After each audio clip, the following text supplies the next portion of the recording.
Nah, itu dengan keyword apa kalau boleh tahu? Reward system itu kita ngelihat lonjakan pemberitaan negatif seperti apa.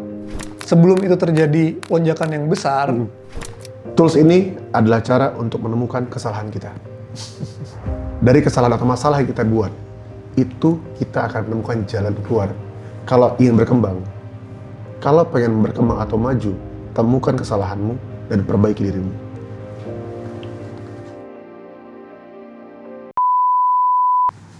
Bang Rangga, Hai. Masya Allah, kita welcome to Skema Podcast. Ini ngomong skema, kita bicara masalah data. ya, Ya kan? tuh. Dan ini sebelum kita introduce nih ya, gue mau nanya nih Bang. Oke. Pernah nggak ngerasa pesan kita udah jelas, ini masalah detail ya, data ya. Kita pesan kita udah jelas nih. Terus kemudian respon publiknya malah kemana-mana. Pastilah, pasti ada yang kayak gitu karena kan bahasa di publik, penerimaan di publik kan pasti berbeda-beda karena Ya. banyak kepala juga kan. Ya. Sementara kita nyampaikan sesuatu yang menurut kita udah sesuai, ternyata publik menerimanya hal yang berbeda gitu dengan pemahaman yang berbeda. Ya. Pasti ada yang kayak gitu. Pasti ada ya. Nah kalau misalnya orang kan kalau bikin konten tuh harus kenal audiens siapa, Ya. ya kan?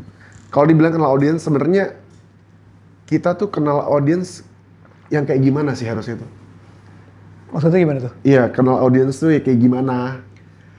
Ya, Untuk mengenal itu, kemudian kita harus kalau punya konten atau produk ataupun konten di Instagram, sosial media oke. Nah, Paham. gimana biar kenal audiens tuh? Yang pasti kan kita harus tahu dulu nih demografi audiens kita seperti apa. Demografinya. Lalu mereka suka bahasa yang seperti apa, penyampaian yang seperti apa. Kadang-kadang kan ada gap generasi itu kan. Gap generasi suka, ini apa sih maksudnya? Kok lu bulut-bulut sih ngejelasinnya gitu kan. Ada generasi yang mau langsung nih. Lu menyampaikan apa langsung aja deh, sampein ke gua gitu.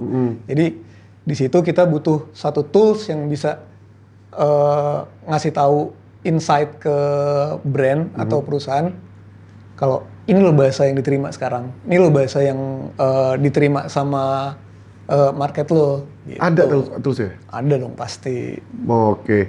Nah sekarang ini kan kita bakal ngobrol santai ya kan, soal gimana sih caranya dengerin publik lewat media monitoring, kemudian sosial media monitoring. Jadi media monitoring ada dua ya, Ya, konven dan sosial media. Oke. Sebenarnya kita ngebagi itu kan karena berbeda nih pasarnya nih. Kalau media konvensional kita tahu kan, koran, majalah, mereka kan terbatas dengan dewan pers segala macam kan. Sementara di sosial media monitoring orang lebih terbuka di situ kan. Oke. Jadi ini kita pisahin media konvensional sama sosial media. Berarti ini seorang konten kreator butuh juga nih. Woi butuh banget dong. Menarik. Nah Anda biar makin content creator. detail nih kita nih. Oke. Kita harus tahu nih siapa Oke, sih oke. Serenggo ini dari Skema Data Indonesia. Oke, sip. Perkenalkan, nama saya Rangga.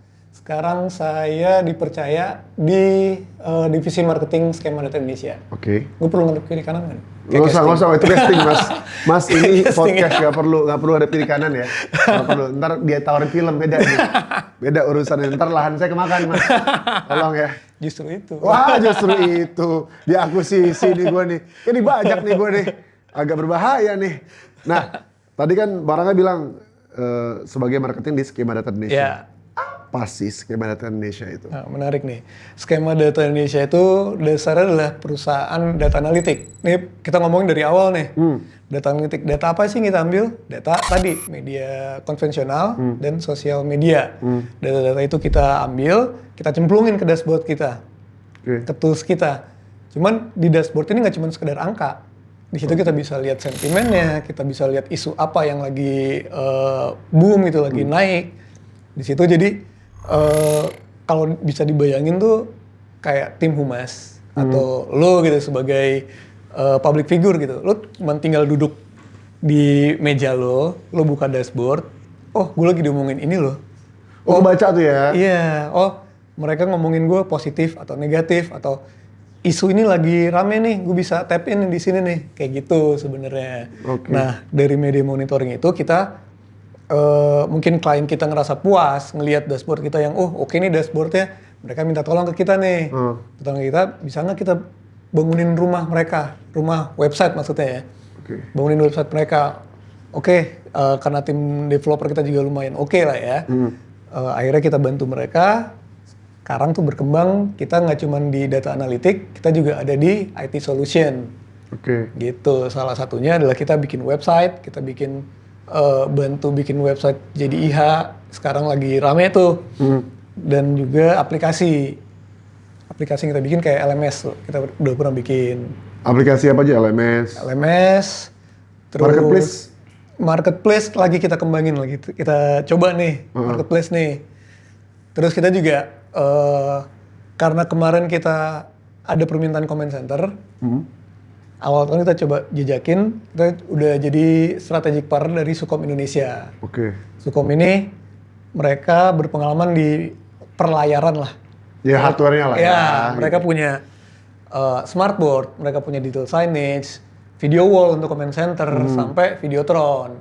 Gue dengar juga katanya Sukom itu punya apa CCTV counting CCTV, ya itu mereka punya produk CCTV bisa people counting.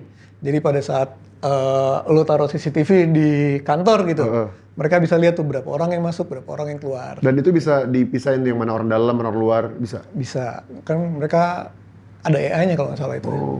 Oke. Ini kembali masalah ke analitik ya. Insight menarik apa yang biasanya muncul dari social media monitoring? Oh banyak sih kalau sosial media ya. Iya, sosial media nih. Karena kan saya kan di entertain kan. Kemarin, sekarang juga. Apa? Insight sih banyak. Kita bisa ngelihat itu tadi, trennya seperti apa sih? Apa yang lagi diomongin orang. Yang paling menarik sih untuk perusahaan-perusahaan biasanya itu, kalau gue nyebutnya sih ini ya, silent reader kayak gitulah ya. Mereka nggak berani mention langsung brandnya nih. Ya kayak ada kasus sesuatu, mereka nggak puas dengan satu brand, mereka nggak berani langsung mention, mereka kasih plesetan. Main halus kali. Main halus, ya, seperti itu kan. Nah dari situ kita bisa nangkep tuh. Bisa nangkep tanpa langsung mention brandnya, kita bisa nangkep percakapan ini seperti apa. Gitu. Sentimen mereka, meskipun nggak disebut brand itu? Iya. Gitu. Akhirnya dari situ kita menemukan bahwa kelemahan gue ternyata ini. Dan mereka segen nih ngomong secara langsung nih. Dan juga kita dari insight itu bisa jadi market intelligence juga. Maksudnya kita bisa lihat nih kompetitor kita campaign-nya seperti apa sih? Campaign yang berhasil seperti apa sih? Campaign gue seperti apa sih? Terus brand gue diomonginnya seperti apa sih di sosial media? Itu kan bisa ngerubah cara mereka bikin campaign, cara mereka bikin rilis dengan tadi bahasa-bahasa yang lebih diterima dengan masyarakat, lebih diterima dengan Gen Z gitu. Tadi kan dibilang bahwa nggak sebut brand tapi ke detect sama kita kan. Nah itu dengan keyword apa kalau boleh tahu? Biasanya kan mereka kan kalau komplain nggak berani mention, diplesetin tuh biasanya. Nah dari situ kita bisa set tuh keyword yang bisa diplesetin tuh apa aja sih? Kita ini sendiri analisis ya. Kita set sendiri karena memang untuk social media monitoring kita batasi, nggak semua langsung kita hajar.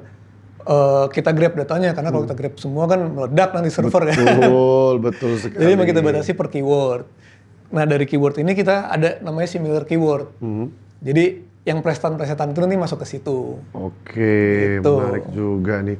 Terus seru. Asik ya. Ngomongin IT itu berhubung dengan film Saya Mau Tayang. Maaf promo. Judul filmnya Live, bukan gimana ya. Judul film Live. Bagus tuh. Data atau report dari Medmon, manfaat apa yang kita dapat selain opini publik? Manfaatnya dari sisi PR terutama ya. Dari sisi PR itu ada di tools kita namanya early warning system. Early warning system itu kita ngelihat lonjakan pemberitaan negatif seperti apa. Sebelum itu terjadi lonjakan yang besar, itu udah bisa kita tangkis duluan tuh. Ada satu isu nih diomongin, misalkan apa? Kopilo gitu misalkan, Pilion Coffee bukanya kesiangan terus nih. Beritanya datangnya siang mulu nih, gitu kan. Sebelum itu terjadi isu yang lebih besar, kita udah tangkis duluan tuh. Kita bisa langsung counter. dengan bahasa dan gaya yang sesuai dengan mereka. Oke. Itu salah satu manfaatnya. Berarti ini dibutuhin perusahaan iya, konten kreator iya, influencer, Betul. Lembaga, kementerian. lembaga, kementerian. Nah, klien kita nih banyaknya di mana? Kalau sekarang masih lebih besar di lembaga dan kementerian, di pemerintahan. Cuman pelan-pelan sekarang juga udah banyak nih swasta yang mulai aware, mereka masuk. Dan menariknya mereka itu tadi, mereka pengen tahu nih kompetitor gue lagi ngomongin apa sih, campaign mereka yang berhasil seperti apa sih, kenapa gue nggak jadi top of mind sih, itu sangat ngebantu tuh kita tuh. Jadi ketemu needs-nya ya. Yes. Kayak misalnya mau nge-branding apa nih, kayak misalnya gue lagi di konten gue lagi naikin apa kemarin gue ya, jadi gini wa itu gimana, terus yang lagi naik sekarang nih. Iya, kita bisa ride the wave issue tuh. Iya. Gue nih ngomongin data mulu, gue pengen tahu nih, pengen ngetes nih, asik ngetes. Gue pengen ngetes. Ada nggak report yang bisa ditongolin di sini? Sekarang, ada. Menarik nih, ini menarik banget. Report yang bisa kita kasih lihat. Iya. Contoh report yang bisa kasih lihat. Boleh kita panggilin Mas Ade dulu kali ya. Oh, Mas yang Ade, besar ini ya? Iya, Hulknya skema data Indonesia. Oh iya. Halo, Mas Ade. Bro Alfi. Bro Alfi katanya. Bro Alfi. Agak canggung saya dengar itu ya. Nah ini, Vi, Ade ini kan analis kita. Oke. Kita mau lihat data apa sih yang lagi dianalisa sama Mas Ade nih. Boleh. Data apa yang lo analisa? Data kementerian kah atau? Enggak sih kayaknya. Kita jangan jauh-jauh dulu. Data Bro Alfi aja gitu. Asik.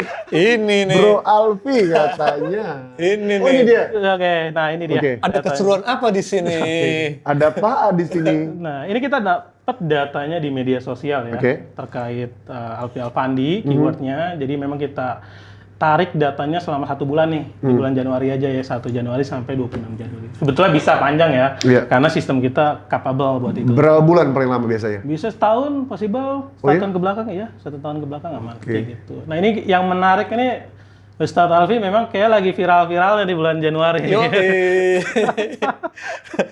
tiba-tiba botak ya kan? Nah itu menarik ya, botak berjamaah istilahnya. Itu kantor semua ketipu sama gua. Bahaya, AI ya. Nah ini kita lihat memang kalau di tren ya, kita ngelihat 3 peak ya, 3 peak puncak percakapan netizen gitu terkait Bro Alfi nih. Bro aja kan, Bro Alfi ya. Jangan sis dong, kalau sis beda. Jangan sis. Nah kita ngeliat memang paling tinggi puncaknya itu di tanggal 18 Januari ya. 18 Januari. 18 Januari ini didorong oleh konten dari Ustadz Alfi atau Bro Alfi sendiri ya terkait pengalaman umrohnya nih.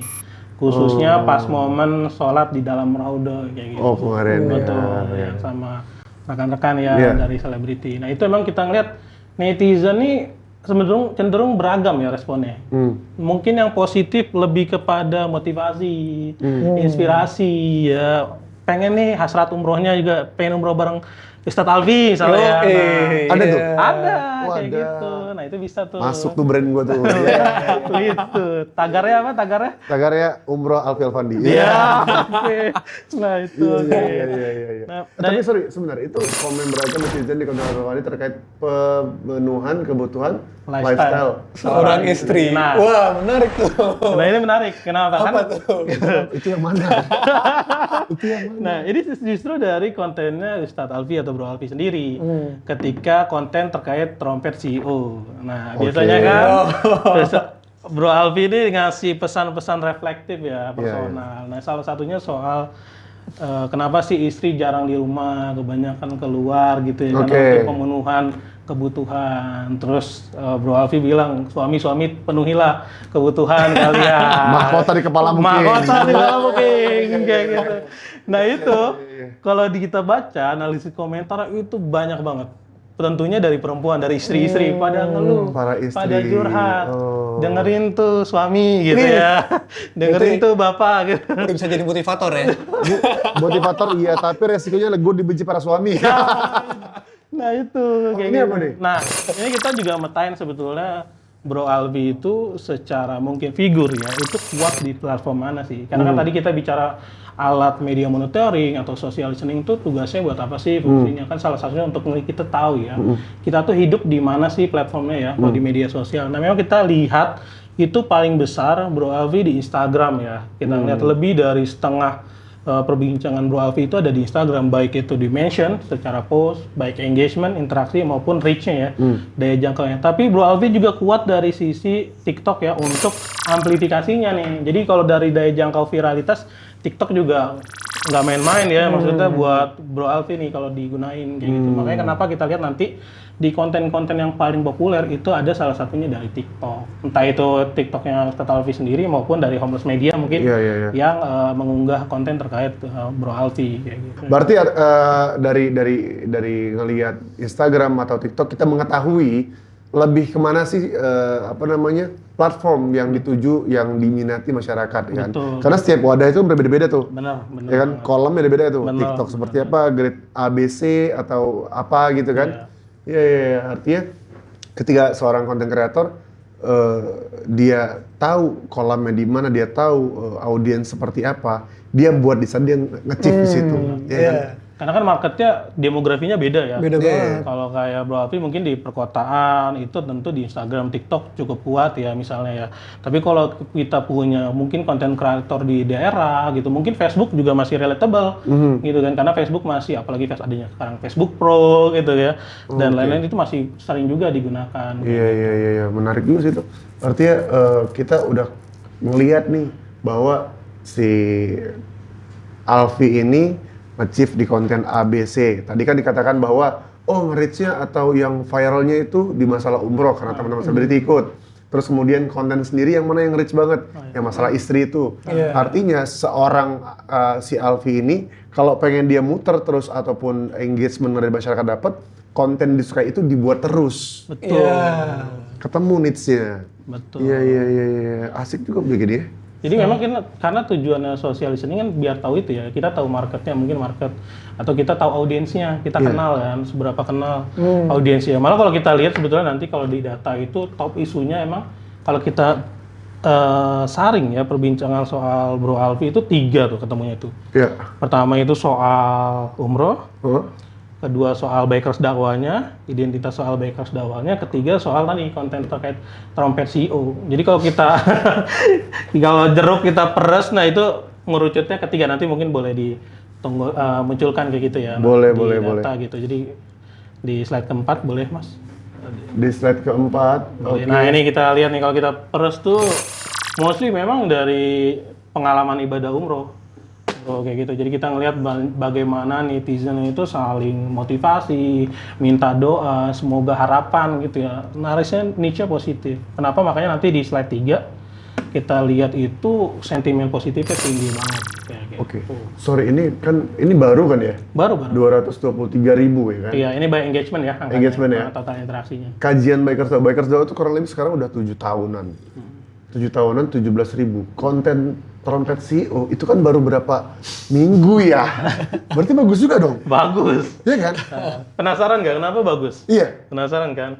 Nah kalau kita pakai alat social listening baru kita tahu ya kenapa bagus. Karena isu yang diangkat oleh Bro Alfi itu relatable sama akar rumput kayak gitu, soal pemenuhan kebutuhan istri, soal laki-laki jangan berselingkuh. Ingat, bikin juga tuh kontennya. Halo, laki-laki jangan selingkuh. Godaan laki-laki ya, kayak gitu. Nah itu konten-konten yang relatable sama kondisi sekarang tentunya kan. Iya. Semua mengalami itu ya, hampir semua. Hampir semua, betul. Tidak semua laki-laki ya, Tidak tidak semua laki-laki. Jadi dari sini bisa dapat insight kan, next kontennya gue bikin konten yang seperti apa nih. Iya. Bisa nambahin engagement gue di media sosial gitu kan. Dan itulah pada akhirnya sosial media menghasilkan cuan.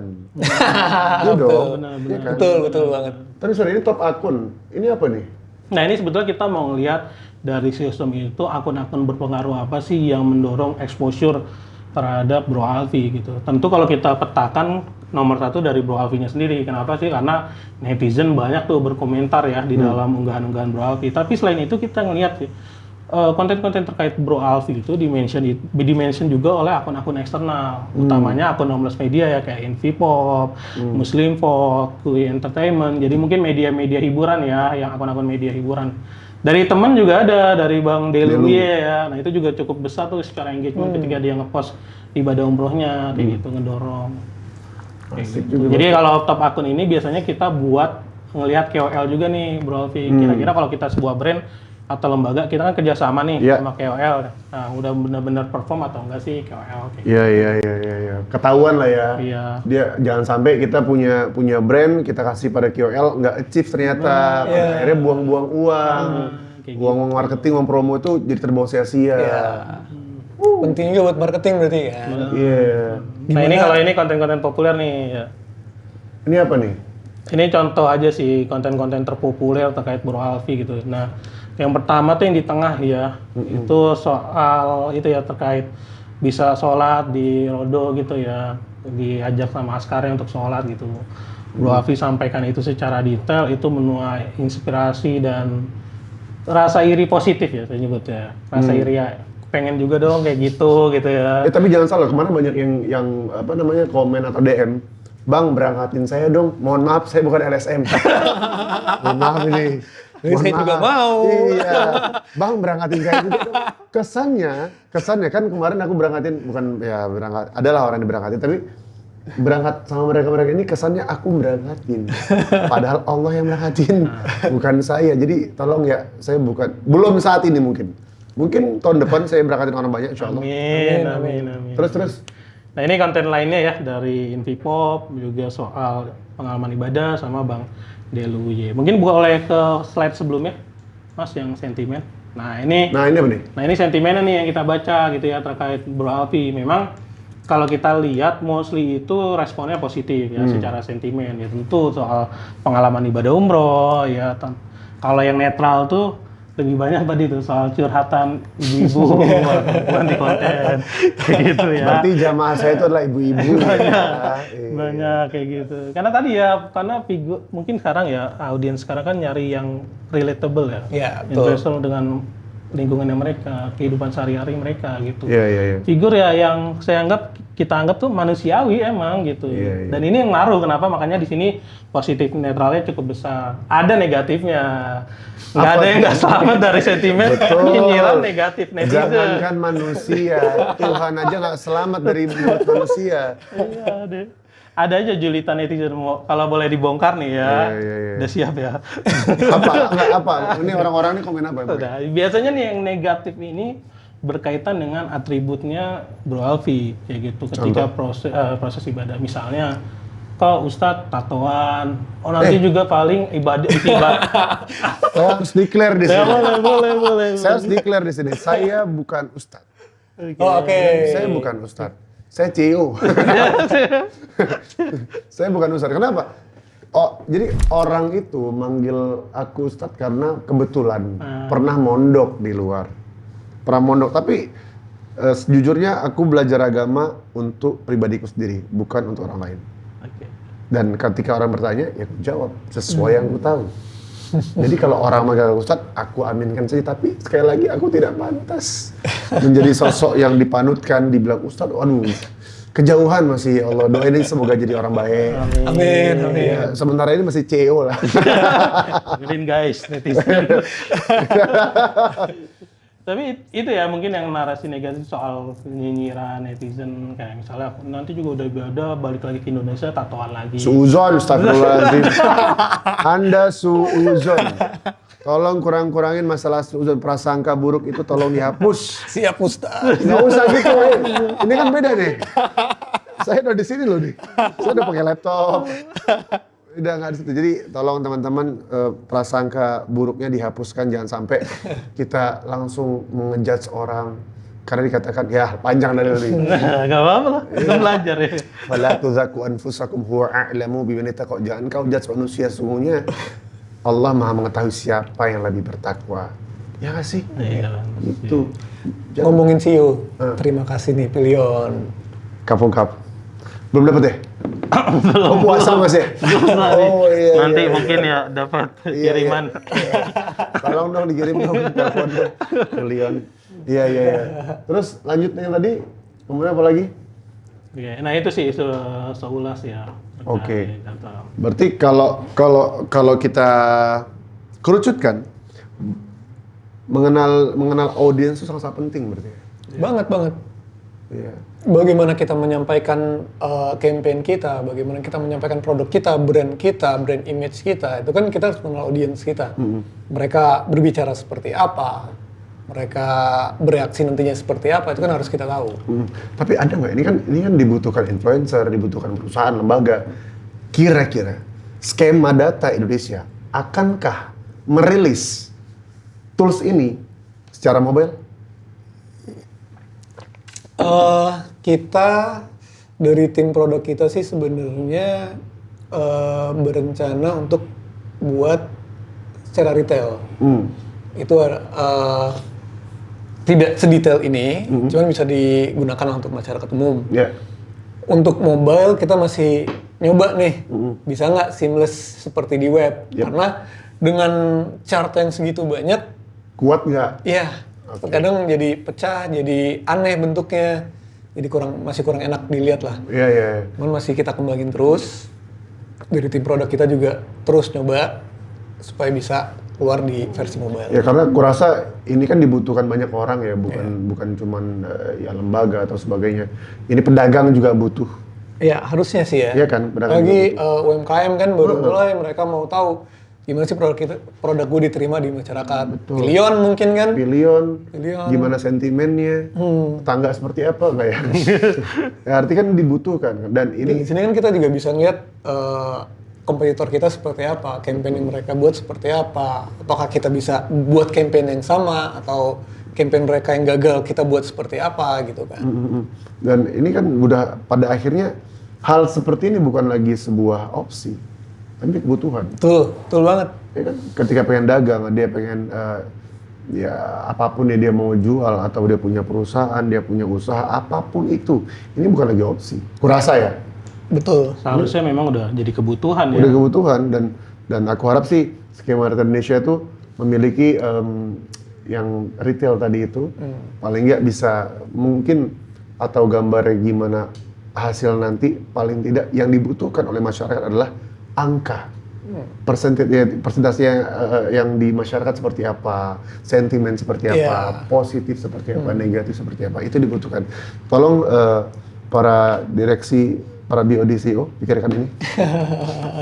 Karena ini menarik, tinggal kita pikirkan masalah bagaimana bentukan retailnya itu. Keren. Dan ini udah ngebahas tiba-tiba data aku lagi nih. Menarik. Kejutan. menarik. Tapi ada satu pesan penting buat para praktisi komunikasi dan masyarakat umum. Mungkin Anda ada pesan buat para praktisi Mungkin dan masyarakat Mas umum? Ade. Tadi mungkin poinnya ya, soal ini sudah jadi kebutuhan gitu. Kalau kita ngelihat dari klien kita gitu, sebetulnya mereka tuh nggak terlalu alergi dengan berita negatif. Ya tentu kadang berita negatif itu memang menyakitkan ya bagi kita, tapi kita nggak alergi terhadap itu karena dunia kan sangat dinamis, apalagi netizen ya sangat liar gitu perbincangan. Tapi dari alat ini, dari tools ini, kita jangan sampai tahu negatifnya belakangan gitu. Betul. Atau tahu negatifnya dari orang lain gitu. Nah itu sih sebetulnya poin pentingnya. Kita tidak alergi sama berita negatif atau percakapan negatif, tapi kita lebih tahu lebih awal sehingga kita bisa antisipasi kayak gitu. Early warning tadi ya? Betul. Gitu. Nah itu penting buat masyarakat umum atau praktisi komunikasi tentunya. Oke, kalau Paraga? Ya itu tadi, dengan kita mengetahui bagaimana reaksi publik di luar sana, reaksi netizen di luar sana, entah itu kebijakan kita, entah itu brand kita atau produk kita, semakin cepat kita dapat datanya kan semakin baik harusnya. Gitu sih. Oke, kalau saya, tools ini adalah cara untuk menemukan kesalahan kita. Dari kesalahan atau masalah yang kita buat, itu kita akan menemukan jalan keluar. Kalau ingin berkembang, kalau pengen berkembang atau maju, temukan kesalahanmu dan perbaiki dirimu. Iya nggak sih? Iya, betul. Betul nggak? Betul, oke. Karena bagi aku tuh, orang yang berkembang adalah orang yang menemukan masalahnya. Iya. Kalau orang selamanya dia terus-menerus merasa nyaman di zona amannya, ini Nggak akan berkembang nggak juga. akan berkembang. Dan tools ini bagiku adalah cara singkat untuk menemukan masalah kita. Saya Alfie Alfandi dan Saya Rangga. Ade. izin undur diri. Assalamualaikum warahmatullahi wabarakatuh. Waalaikumsalam warahmatullahi wabarakatuh.